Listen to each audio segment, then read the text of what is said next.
Listen and subscribe to the GrowthCraft Startup Community Podcast on all the major podcast players, including iTunes, Google Podcasts, Spotify, and everywhere where podcasts are available. And leave a 5-star review if you like it. We need those reviews to grow the show, and it's the easiest way to help us grow the show that you can do right now. So head on over to iTunes, head on over to Google Podcasts or Spotify, and leave a 5-star review for the GrowthCraft Startup Community Podcast. And tell all of your friends who are entrepreneurs to take a listen. And thanks. Hi there. My name is Hassan Sorrells. This is Tom Libby, and you are listening to the GrowthCraft Podcast.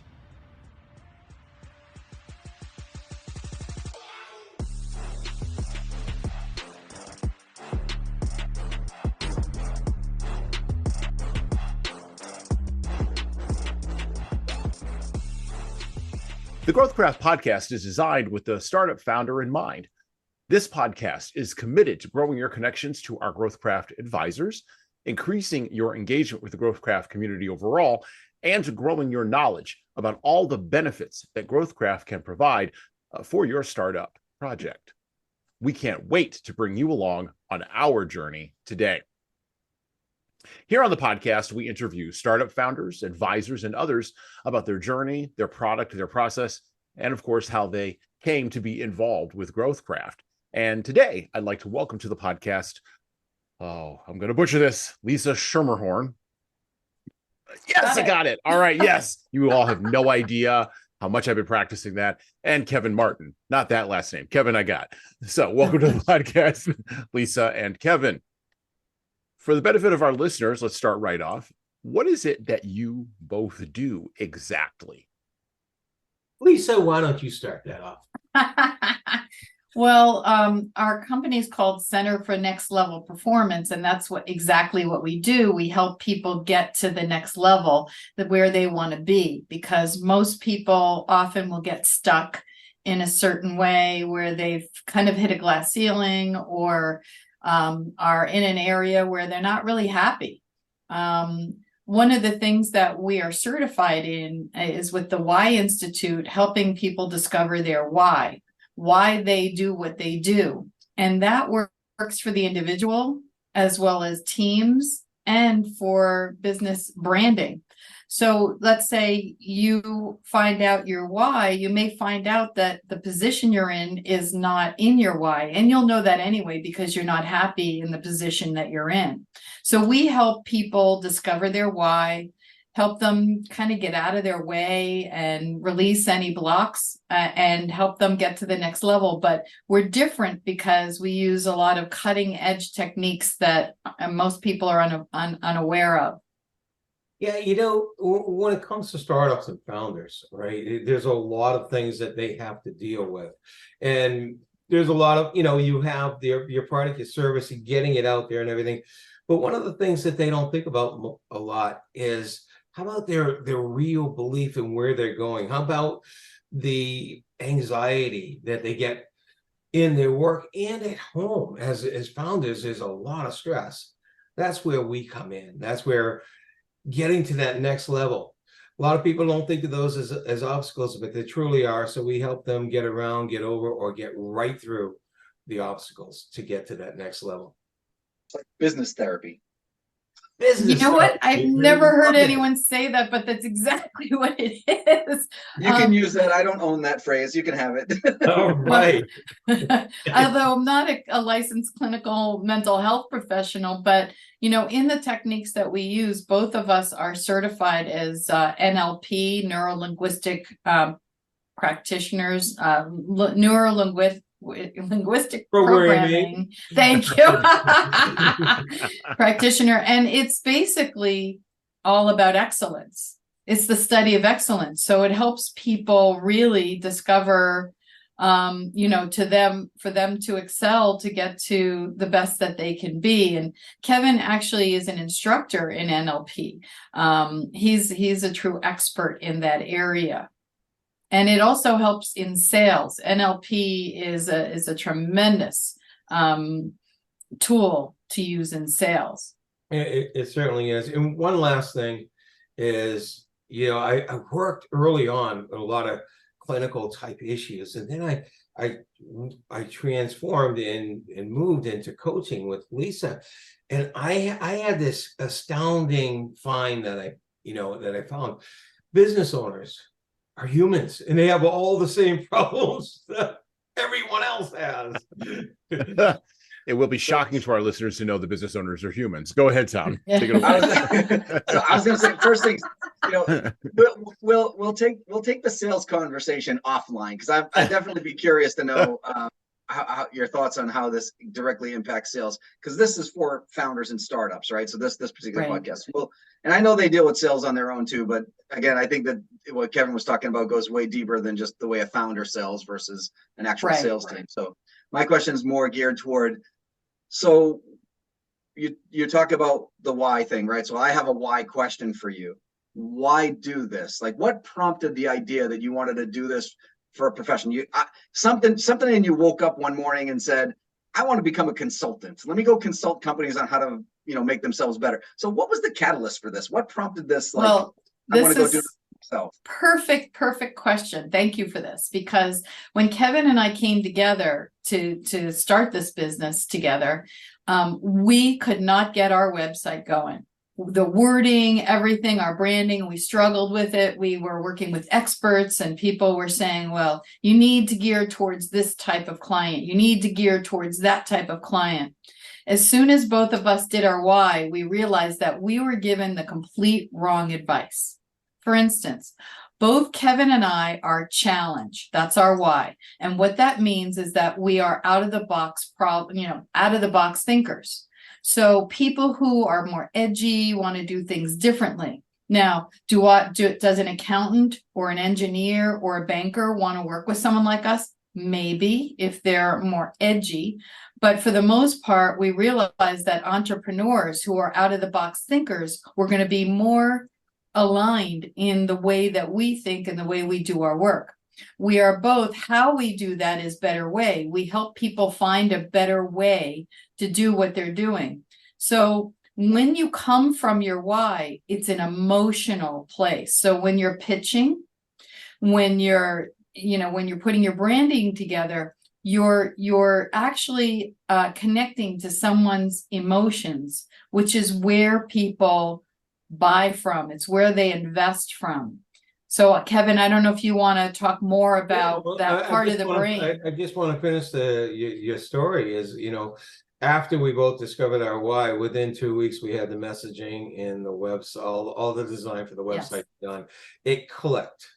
That's what it did. And we said, we can help other people do that, right? To really make it's an alignment in who you are and what you're doing at the same time. So once that alignment comes in, things get much easier. And that's what happened. That's one of the reasons we're doing that, what we do, and with the why and stuff like that. And it goes a lot further. One day we did wake up and say, let's help people. Lisa and I both have our own backstories for helping people, and we both feel very passionate in it. So Lisa, I don't want to step on you, but I want to ask you another question. I want to kind of ask you a follow-up to something that you mentioned in answering our initial question. Okay. And I want to kind of go back to it because it's something that's like an argument that a friend of mine and I have been having for the last few years. And it's an argument around excellence and what constitutes that. Now, I have a background in the fine arts, right? Before I got into business and entrepreneurship and all that. So that makes me a little bit edgy, right? I managed to take that edginess into business schools and things like that. But with that context, the way I think of excellence is a little bit probably closer to performance versus maybe art, right?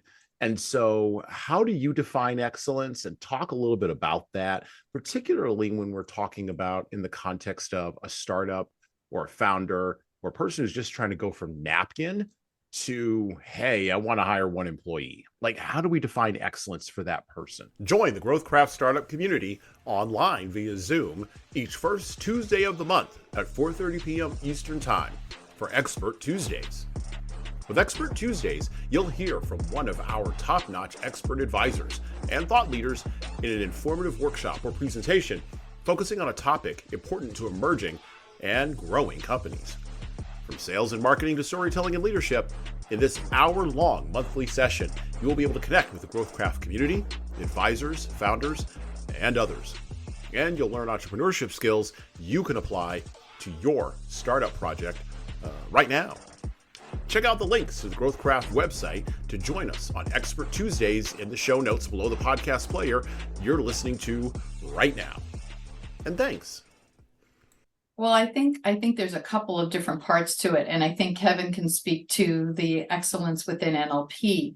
But when I wrote a book, a best-selling book called "In Every Belief Is a Lie," and LIE is in the middle of belief. And what that is about we are all programmed. We all got programmed from the time we were born, and we can even go in before because we inherit beliefs and from our parents, grandparents, etc., through our DNA. But what happens is, if we are living vicariously through other people, if we are doing things because other people think we should be doing it, instead of stepping into our own power, then when we step into our own power, that is your excellence, right? Because everyone has their own unique, special ability, gift that they brought in here. So my excellence is going to be different than yours, which is different than Kevin, and so on. So what I do is I help people release the old belief systems and then step into who they are meant to be. And that's what Kevin does also. But in NLP, when you talk about excellence, it's a little different. Kevin, I don't know if you want to expand on that. I think from that point of view, and I'll go with performance, okay? It's being able to work at your top level, right?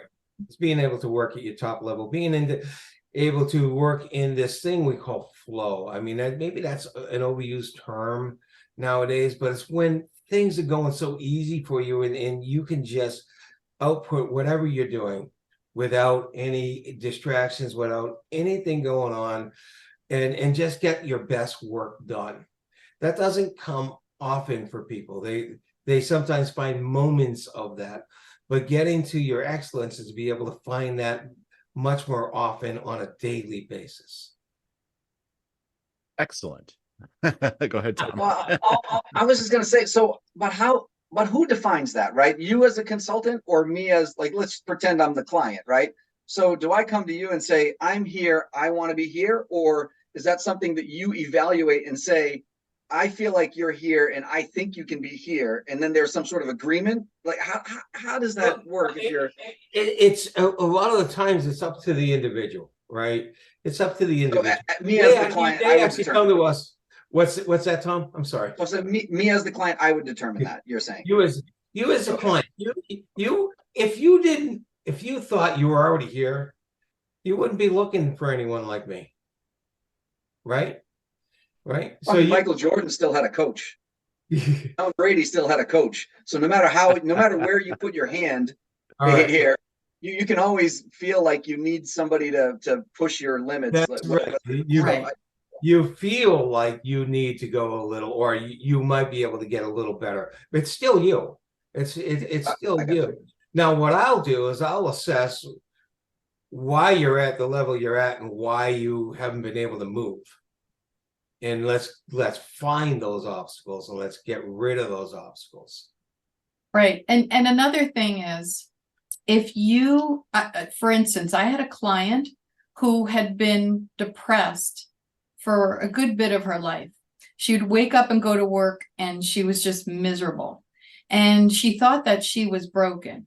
What she discovered is when she did her why, she realized she was in the wrong profession, that she was in the wrong why. And the example I will give, she found out that she was a challenge, someone who thinks outside the box, someone who's very independent thinker. She had been 20 years in an industry, in a job where she was sitting at a desk with someone micromanaging her, making phone calls all day. And she was miserable. When we talked about her changing her position and what she wanted to do, she lit up. And let me ask you a question. When you're doing something that you love, it never feels like work. You have limitless energy for it. So when you talk about when someone is at the top of their game, right? Because when they're in their why, they love it. I mean, I have days where I'll work 10, 12, 14 hours, and I may be, a little tired at the end of the day, but that day never felt like work for me. And that's what we're trying to help people achieve. And when you have a startup, you have to be really careful about who you bring in, right? You can't afford to bring in someone who is going to drag your business down. So when you have someone who has a why that's complementary for you, you don't want someone who has the same why generally. You want to complement that. So when you make sure that you have a variety of whys so you can draw off that talent. For instance, we did work with a school and they had 2 teachers that felt majorly disenfranchised. Those 2 teachers were challenged. Now, the rest of the administration, we get the order from their top why all the way down to their least favorite. Guess what? All of the administration challenge was way down in the bottom. So these teachers didn't feel heard, they didn't feel understood, and they didn't feel appreciated. And it was a major problem going on. So understand that when you have an assortment, you have people who have gifts in different areas that can help accelerate your business to a whole nother level. Now I'm going to ask a sort of a 50,000 foot large question, and then we're going to get down into the nitty gritty of this because I want to find out a little bit about your process, a little bit how you work with folks. If I'm a startup founder, what can I expect if I'm working with Kevin and Lisa? What does the nitty gritty of that process look like? Before I ask that question, though, before I go there, I want to ask you one final 50,000 foot question, and I want to preface it and contextualize it with this. Part of the breakup of mass industrialization of the 20th century has been the creation of this amazing thing called the internet, which has allowed people to connect with the smallest possible viable audience, whether they're entrepreneurs or folks like yourselves, artists, writers, whoever, right? If they're brave enough to go out on the internet and take the internet at its word. Okay. Is this process of finding your why and of really pursuing that? You talked about a teacher, right, working in a system, or 2 teachers working in a system, which I can't think of a more mass-produced system than education, quite frankly, as it is done in America right now, particularly in the K through 12 area, which is why we're having so many problems with it. Don't get me started on that. It resists the long tail, right?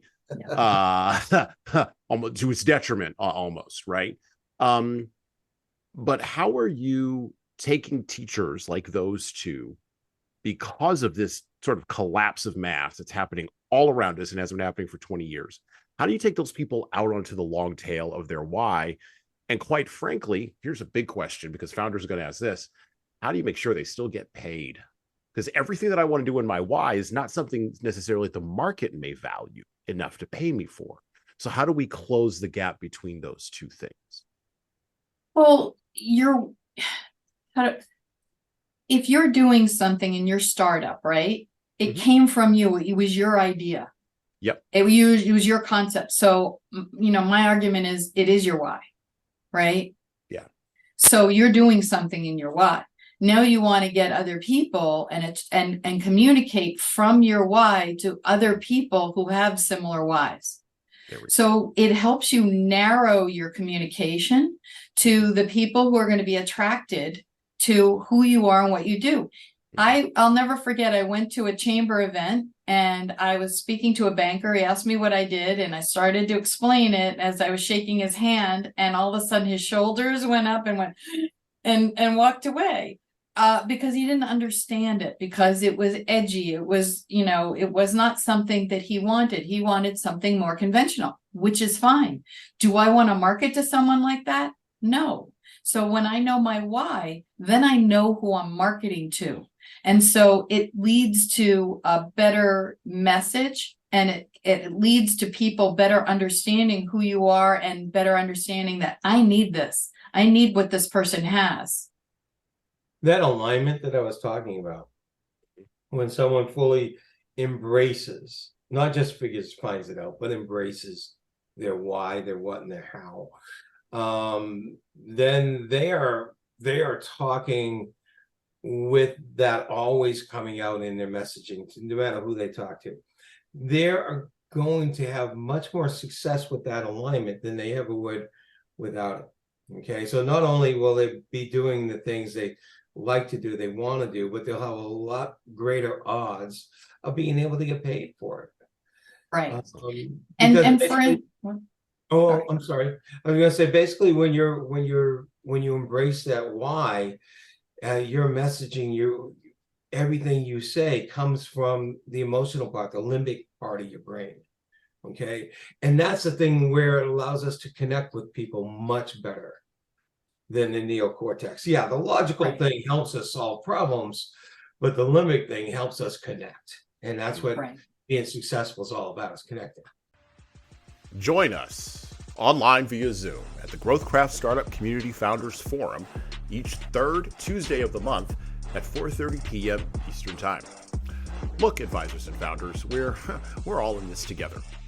Building relationships with your peers in entrepreneurship is just as important as connecting with experts and advisors. Each month, every third Thursday, we'll meet online via Zoom to share ideas, get support each other, and talk about universal issues that nearly all startups share. We'll celebrate our victories, chat about challenges, and then break out into small groups to address a timely topic of interest. It's a great way to meet like-minded entrepreneurs. Check out the links to the third Tuesday events on the GrowthCraft website and join us at the GrowthCraft Startup Community Founders Forum in the show notes below the podcast player you're listening to right now. So what we refer to this as the why operating system. So it's your why, your how, and your what. So my why is challenge. So my why is that I'm here to, the way I do my why is that I'm about challenging conventional thinking outside the box. I'm a visionary. How I do that is I help people find a better way and share it. And then what I ultimately bring is the ability to make sense out of complicated situations and problems. So I'm an out of the box problem solver. So once people understand that, then that's my messaging. Now, because I'm visionary, it's good to work with people who have complementary skill set, such as someone who might be right way, who's very structured, or someone who's simplify, who can take large amounts of information and break it down and ground it and make things happen. So if you have a startup and you've got a whole bunch of visionaries and no one on your team that's a right way or a simplifier, then you're going to have a really hard time getting your business off the ground. So this is what we do, is we come in and say, you need to have this assortment of skill sets in order to really do well. It's identifying that in a very early stage of that. I think Tom already knows what I am. I'm a challenge, because I thought I heard Tom say to somebody that it was challenging to talk to me. No, but I know for a fact Hasan knew I was going to go here. And he just wasn't sure when I was going to get there. But I just wasn't sure when. Yeah. I'll take this opportunity to go here. So I want to challenge you a little bit by asking, and I want to ask this in a very respectful way, because at least I don't know you quite as well, but I know Kevin really well, and I respect him tremendously. So I want to make sure I ask this the right way.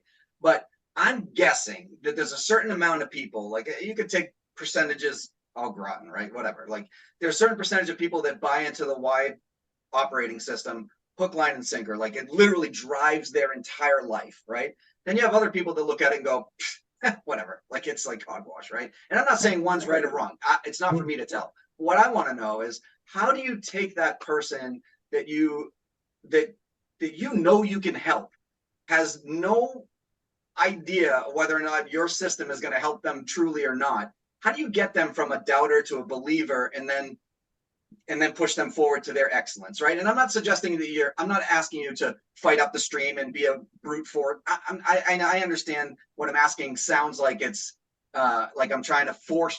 I'm asking you to tell me about a story that you forced this into somebody else, and that's not what I mean. I just want to know, No. like, how you can. Yeah, it starts with a conversation. Just talking to someone, finding out what are your issues? What are you struggling with?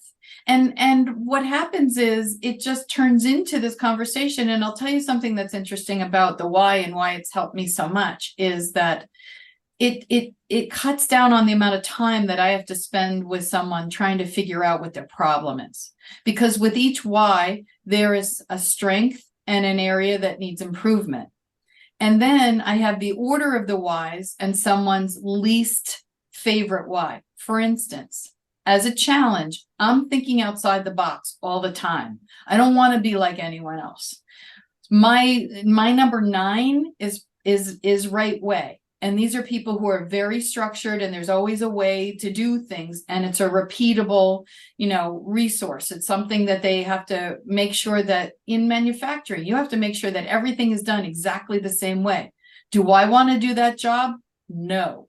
I would lose my mind doing it. But now I appreciate them. Now I know why they do the things that they do. They're not doing things to aggravate me. We better understand how our minds work, what our whys are, and why it's important, and why I need them. Mm-hmm. And it helps me understand why I'm triggered by someone who's right way, because for me, it feels like control. And so when I get triggered by someone or something, that's something that I know that I need to work on. So through conversation and through getting to know someone and what their bigger triggers are, then we can go in and assess, where did this come from? How do we release that? One of the things that I love to do is I take someone through their life to their programming, and Kevin does this too. We go to their programming. What is it that you're struggling with? Oftentimes it's something from your childhood. And think about when someone comes up with this beautiful idea and now they have to go up in front of a bunch of people and ask for money. You remember going in front of your father or mother or asking for allowance? It's pretty intimidating. It's a scary thing, right? Getting up and speaking. So we help people get more confident in that area. And help them feel better in who they are and have more confidence and get rid of those old belief systems that trigger them. Right. And Lisa said this, but I'm going to emphasize this. When we start working with people, we're going to walk them through the why, not just for them. We also tell them, and it's very true, and she explained it, it's going to be helpful for us to work with them. It's going to help us identify things. And then, unlike a lot of the other tests that I took when I was in corporate and the Myers-Briggs and everything, you get the results. You get this 10-page report, and see ya. Lisa and I are there to help get the results of the why and integrate it in our work with them, so they get to appreciate it at a much deeper level. Does that make sense, Tom? It does. Also, I had to ask, though, Kev. No, but also the difference between the why and those other assessments is they're complementary, because those other tests, the DISC tests and the Myers-Briggs and all of those other tests, tell people how they do things. The why is literally the why, the emotion, what gets you up in the morning. And one of the fun things that we like to do when people discover their why is, what's the why for someone who's challenged? What kind of car do they buy? Versus someone who's a simplify. What kind of car would they buy? What kind of vacation? What kind of home? When you understand the process of how these people think, it becomes a really fun exercise. Oh, poor Lisa, I would drive you bananas. Now, Tom, the reason why you'll see it on the video, the reason why I made that face is because Tom struggles with buying cars. So we're going to leave that aside for just a moment. We can't talk about we can't talk about that. And instead, what we are going to do is we're going to turn the corner a little bit. And I want to go a little bit more into the granular area of how do you work with a client, right? How do you work with me if I'm a startup advisor, right? So I've come into GrowthCraft. I'm going to build an avatar as a context for this question. I've come into GrowthCraft. I've designed, let's say, an amazing product. I may be a little bit down the road to building a team. I'm past the napkin stage, but I haven't yet hired people. I'm still working my day job because I still don't know how I'm going to make my mortgage, right? And I'm beginning to feel this tension, right, between working my day job and pursuing this vision of this product that I've developed. And I don't know how to resolve it. And, I stumble across GrowthCraft, and our great founder, JP, says, I've got a couple of advisors for you. And he sends me over to both of you. He says, go work with Kevin and Lisa. They'll help you out. How are you going to help me? Kind of walk me through a little bit, step by step, what you're going to do for me. Well, first thing is, how many people in startup deal with a lot of stress and anxiety? Right? Everybody, yes. So when you have that much stress and anxiety, how much of your energy and thoughts go into stress and anxiety versus what you want to accomplish? Okay. All of it, right? It's like 90%. All of it, yeah. right? So if you're thinking 80 to 90% of your time and energy is going, where's my money going to come from? How am I going to get this done? Versus focusing on what you really want, that's where your energy goes. So we help people get to neutral, right? Because we can't change, we're here to pull the emotion out of it so that you can stand in who you are and focus on the task at hand, not the emotion. So when you pull the emotion out of it, you can be grounded, and then you can really focus. And I don't know if you want to add on that, but the stress and anxiety, number one, is huge. And then once you get on, then who are you? What's your why? Who do you want to market to? And then we help you build your team, because you want to have the right people on your team and that complement what you do and have the most efficiency, because you're working on a shoestring. We work with a lot of discovery of that person, that founder, right? We want to know a lot about them. So the why is just a part of it. We do a values evaluation, right?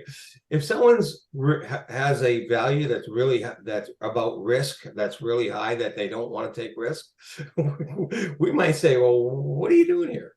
Well, but the funny thing is, with what work with Lisa and I do, actually, if they were, for some reason, how they got to be a founder, but they valued safety so much, right? How they got to be a founder. We do have that ability to help change that within their mind, because it is all about a mindset.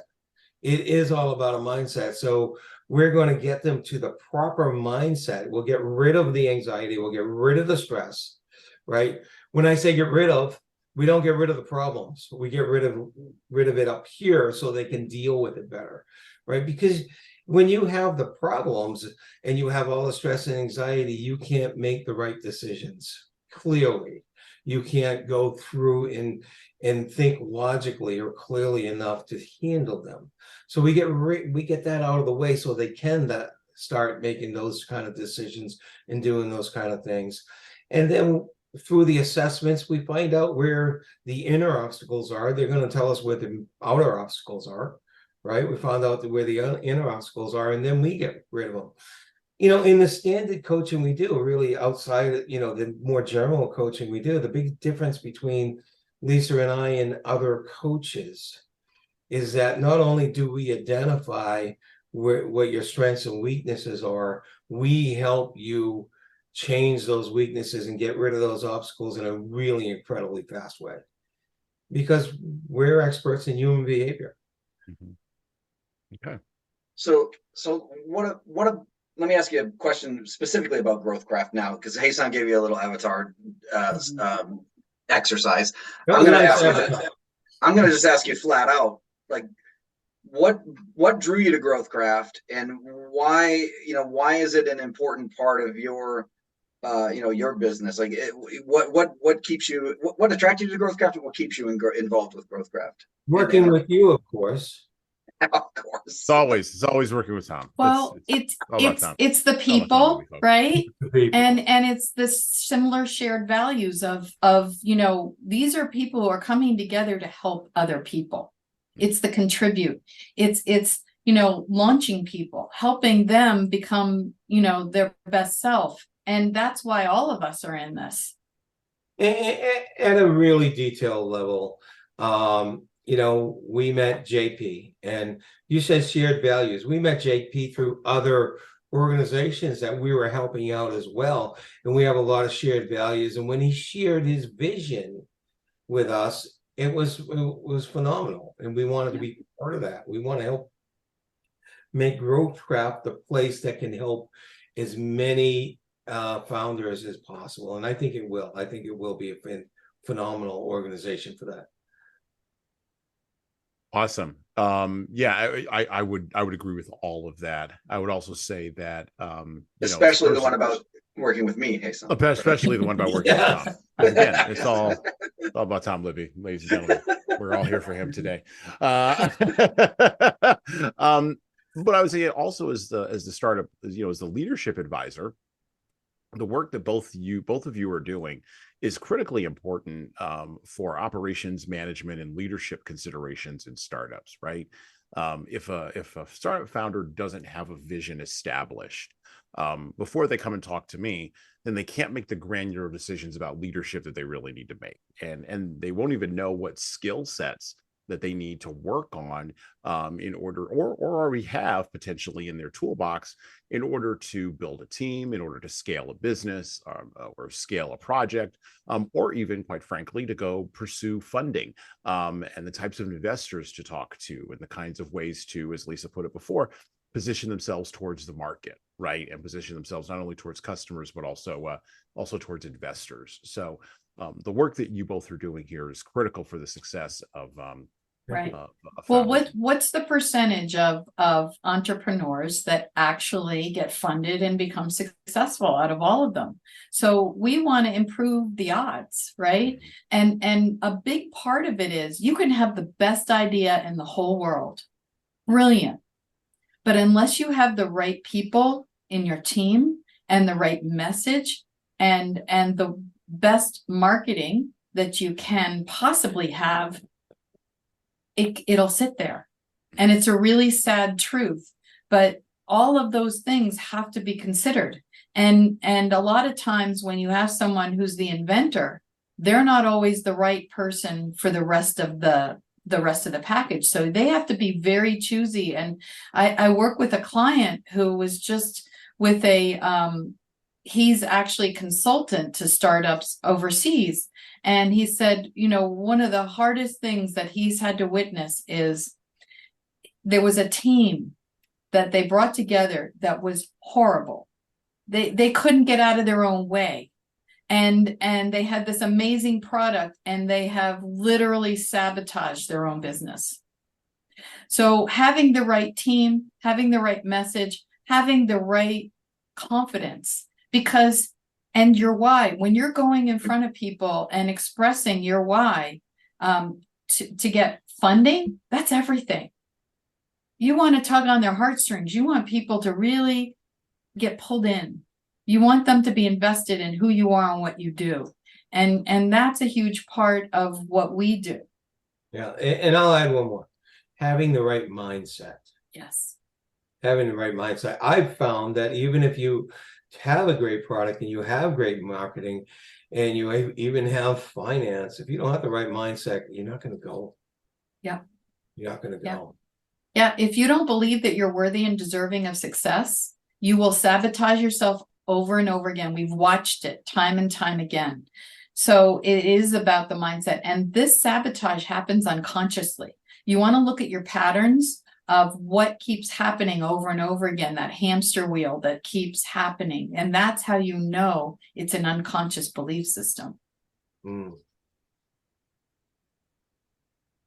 let you wrap it up. I'll let you wrap it up, Hasan, on the last. Lisa, I thought we left him speechless, but Tom's here. Well, as usual, we always ask our guests, our advisors, or our founders, what they would like to promote today, and how do people check them out? Where can people go to find you? Are you speaking anywhere?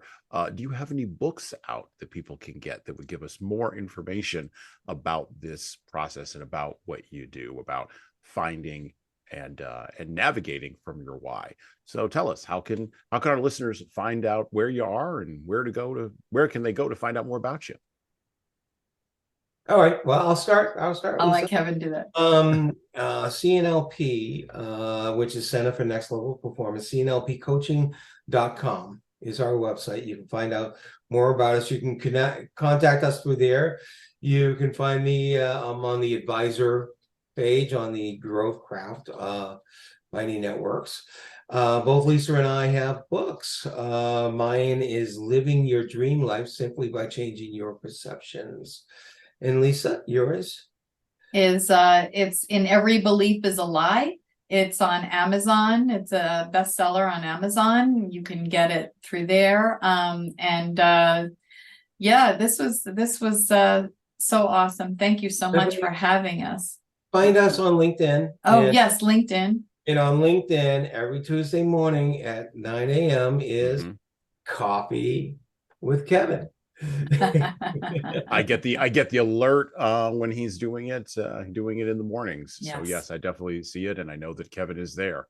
I don't always have the opportunity to attend, but I do see that Kevin is there. Thank you. Yeah, Thank so you for having us here. Yeah. We love the opportunity to speak. I always love being where Tom is, and well, I don't know how this episode got away from us, Ason.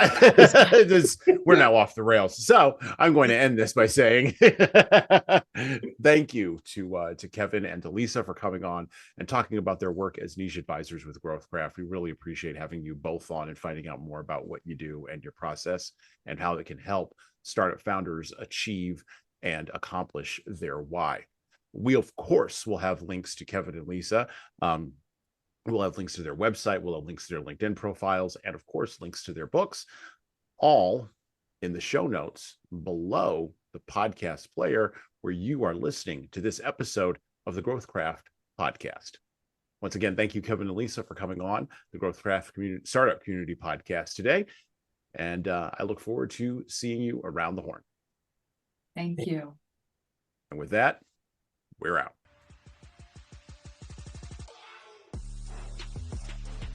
Each second Thursday at 3:30 p.m. Eastern Time, join GrowthCraft live and in person at Second Thursdays at CIC, located at 1 Broadway, Cambridge, Massachusetts.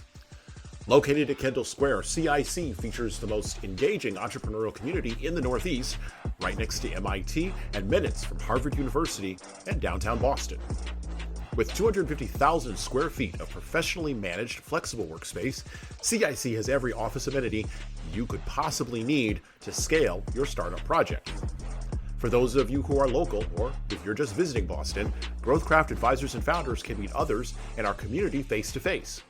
Join us for an informal social and informational get-together. Meet others, chat with advisors and peers, make connections, and then stay for Venture Cafe, starting at 4:30 p.m. Eastern every second Thursday at CIC. Check out the links to the GrowthCraft website to join us live and in person at Second Thursdays at CIC in the show notes below the podcast player you're listening to right now. And thanks.